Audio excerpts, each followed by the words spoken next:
Hello, everybody. Um, I'll be talking about the movies that I've seen this year in 2026 so far for the first half. We're in July, so we're a little bit past it right now. Um, so let's get started. So let's see. I only saw 17 films this year so far. The first one that I saw in January was Sinners. I remember a lot of people were talking about this last year, and I didn't get to it.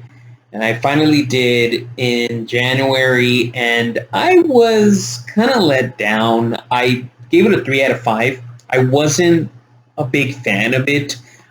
Maybe probably because of I don't really do horror movies, so that's really not my thing. And yeah, sure, Michael B. Jordan was great. Of course he was, but it just wasn't for me. Although I did like the Irish jig that was performed. That was pretty cool. I did enjoy that. Um, but other than that, like yeah, it's whatever. It's mid. I'm sorry. And then in February, I saw Marty Supreme. I gave that a 3 out of 5. That's Scorsese's movie from last year. I wait, it is Scorsese, right? Hold up. No, what am I talking about? Josh Safdie's Josh Safdie, one of the Safdie brothers. I'm sorry.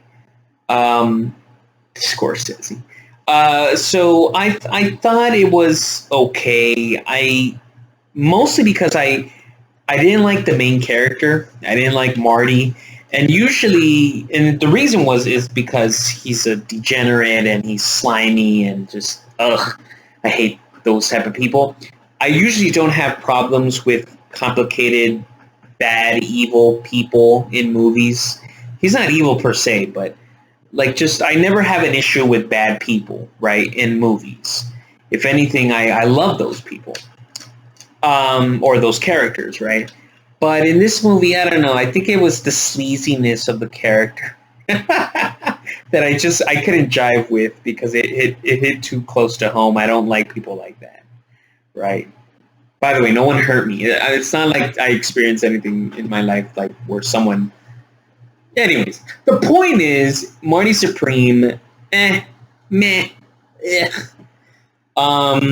Okay, now we're in March. So I finally saw The Expendables 3. I enjoyed myself. I like those type of movies. Like it's a lot of like 80s camp. I could dig that, you know. Um, I had seen the other two Expendables, I think. Yeah, I'm pretty sure. And so this one I liked. I liked Mel Gibson as the villain. It was fine. Then I saw two other movies in March.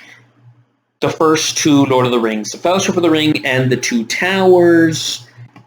There's nothing to say there. It's just movies that I come back to all the time, so I don't need to get into that. And then in May, I guess I didn't watch anything in April. That's sad. I rewatched Episode 2 Attack of the Clones, Star Wars Episode 2 Attack of the Clones, which I don't need to get into that because, yeah, it's Star Wars, so I'm nostalgic, I am biased, so yeah.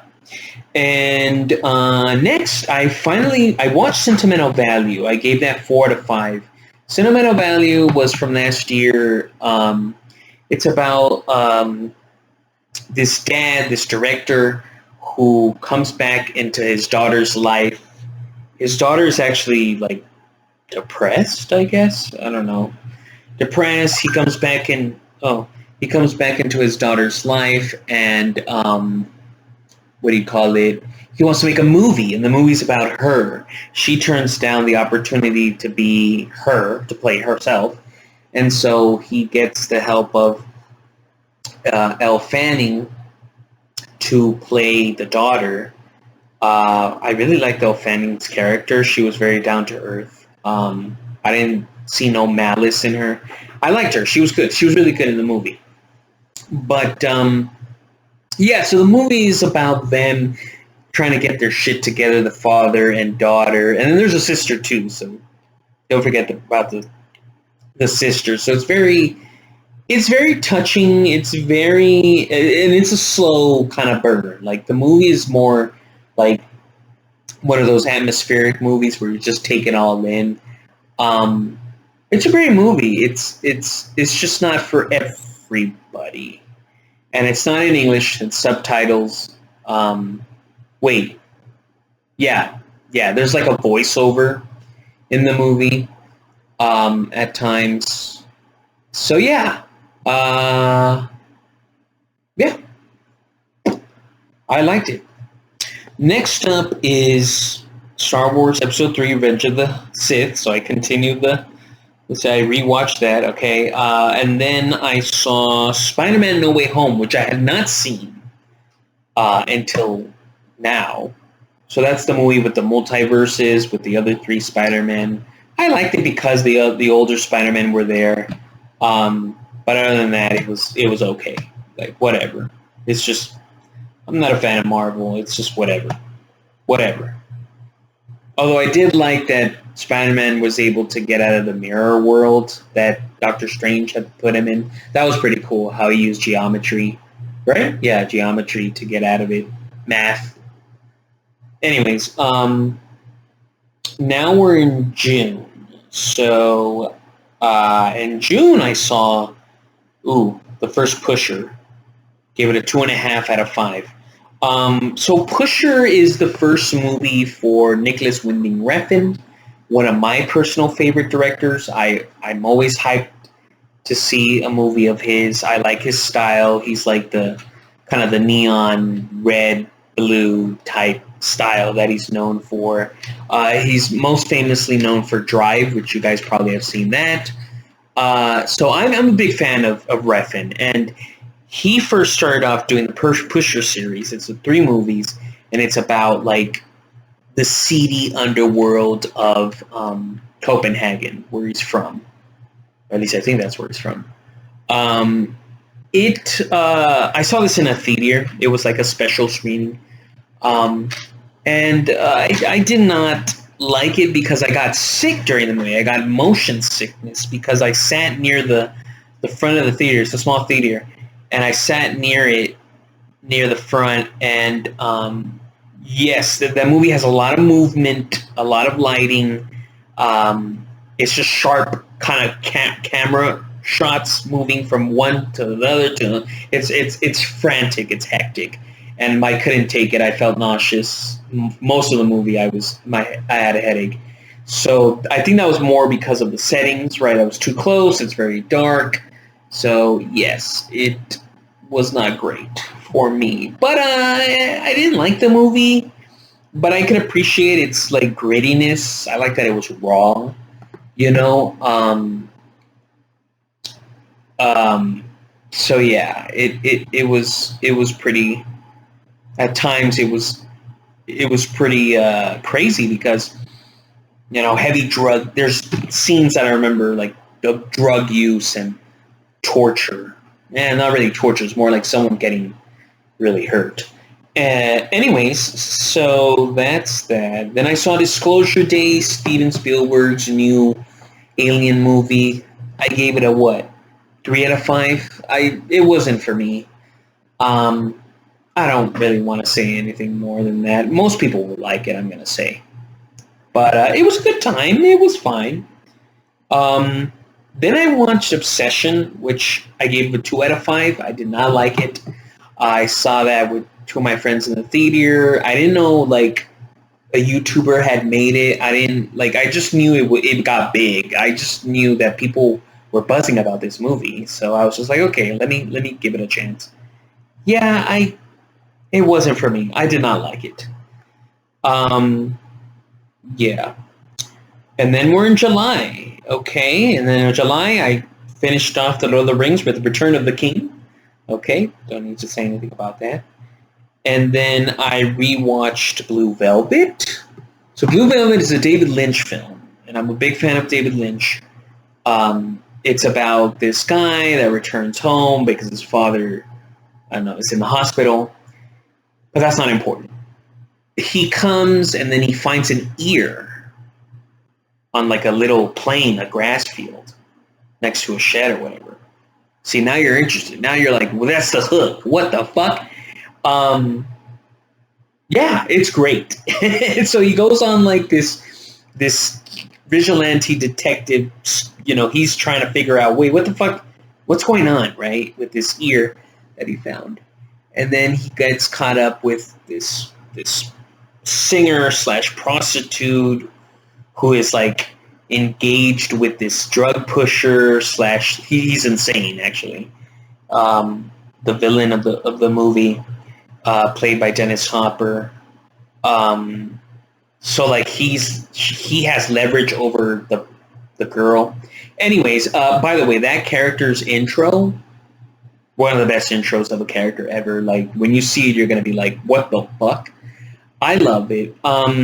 So yeah, and then there's the main character has a love interest. Laura Dern is his love interest. The movie is weird, but it has some tender moments. It is about love, kind of in the end. The movie has that subtext of like, oh, the powers of looking on the bright side and just enjoying love. It's great. It's a great movie. I think anybody who kind of wants to get into Lynch should watch Blue Velvet first. Well, yeah, Blue Velvet first. All right. Anyways, love it. And then I saw The Odyssey. 5 out of 5. I love The Odyssey, Nolan's new movie. I love the epicness of it. I love the set pieces. I love the emotionality of it all. I love just the grandeur of it. And also, it's a revenge story. And if you know me, I love, like, my favorite movie is Kill Bill Volume 1. It's a revenge story because spoiler alert, Odysseus goes back home and comes home to roost, basically, and lays a smackdown on everybody. Enough said. I'm all in. The payoff was great. Just overall, I loved it. I loved the movie.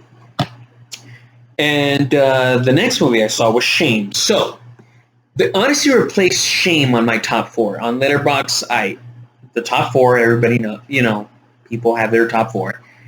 It replaced Shame by Steve McQueen. So I rewatched Shame. And oh my God, this movie, oh my God, it's so great. I mean, it's about a sex addict in New York, a well-to-do man, and his sister comes in town. And it just unravels him, right? He's just like this. He's doing his own thing, right? And, it's just likes to be by himself and just do his shit, have his sex, whatever. And his sister comes in and just wrecks his whole life. Well, okay, that's being dramatic. It just disrupts him, his life, his regular day-to-day. And there's something going on between personal take.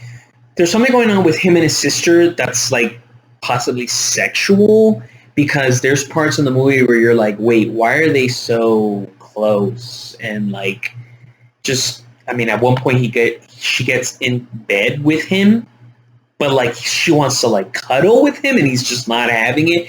Yeah, weird brother-sister dynamic. It's not a regular brother-sister relationship. Something happened in their childhood, I'm going to say.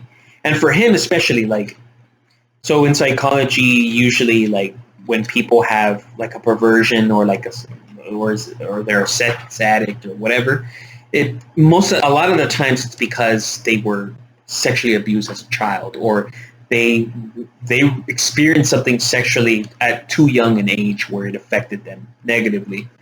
So yeah, that's going on with him. That's my take. But for her, I don't know. Maybe something similar. I don't know.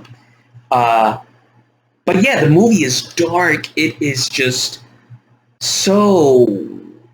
It's raw. It's hard. It's a crazy movie. he goes on this sexcapade. It's kind of like softcore porn in a way. Um, yeah, it's wild.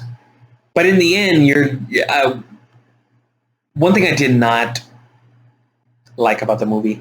Well, not like, but one gripe I would say is in the end, there's like this thing where you're thinking, oh, did he, you know, change his ways or turn a new leaf? I don't know. Who knows? That's up to the audience to determine, right? So usually I do not like those types of endings, right, where it's ambiguous. Most of the time, I want to know, right? Well, actually, I don't really care about Inception's ending. Well, anyways, okay. Going back to the list, and then finally in July, last movie I saw this year was The Empire Strikes Back. I rewatched The Empire Strikes Back.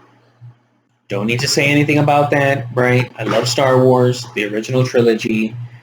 Although I am going to say I have more of an appreciation for Episode 5. Episode 5 is the one I've seen the least. I could probably count on one hand how many times I've seen it. I've seen A New Hope a lot of times. I've seen Return of the Jedi even more times. Can't even, so many times. My personal favorite is Return of the Jedi, but I think Empire Strikes Back is probably the best out of the three. And I don't think that's a hot take because I checked. So Letterboxd has that as the highest rated out of the three. It's like a 4.4. And then the other two are like 4.2. So, yeah. Anyways, that's it. That's all the 17 movies, which I'm not happy about because I need to be seeing more because it's like, that's my happy place, you know? So yeah, thank you for tuning in and listening to me ramble and try to talk to you, even though my thoughts aren't clear. It's not in a clear way, I'm sorry. But I try, and this is my way, so my way or the highway. Catch you on the flip side.